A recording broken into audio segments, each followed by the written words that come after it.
Encore un solo lancé dans la noirceur de l'océan, l'insolite, un MC bien peu séant. Il se passe des choses sales ici, faut bien quelqu'un pour le dire.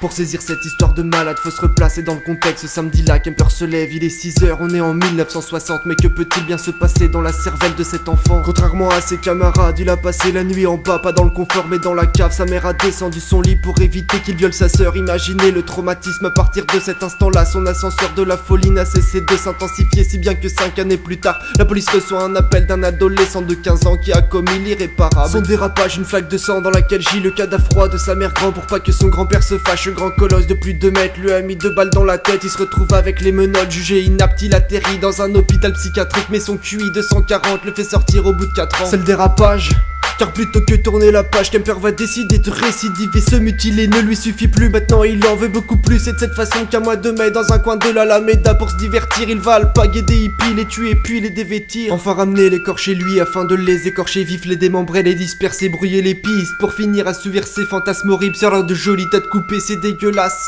mais sa folie ne va pas s'arrêter là. À peine 3 mois plus tard, il s'embrouille avec sa daronne et décide alors de se venger sur la première personne qui va croiser sa route. C'est alors qu'au même moment, Aikoku, une asiatique de 15 ans, manque son bus et décide de faire du stop pour pas rater son cours de danse. Mais manque de chance, ce soir-là cette fillette risque de tomber sur un os. En effet, Kemper passe et puis l'embarque dans sa caisse. Il encaisse 10 km pour l'emmener dans un bois peinard. S'en bat les couilles du code pénal, il l'étrangle avec sa cravate avant de violer son cadavre en guise de trophée. Ce malade conservera pendant des mois la tête coupée de la chinoise dans son armoire durant l'hiver.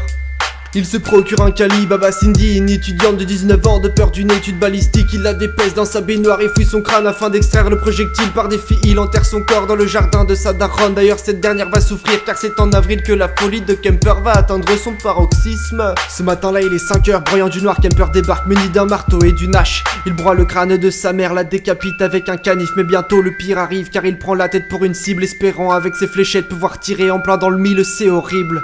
Prenant la fuite, il est pris de découragement et décide de se confesser. C'est la seconde fois en 10 ans qu'il se dénonce à la police. Robert Esler et les psychologues se succèdent, mais encore aucun de ces derniers n'ont pu déceler ses mystères.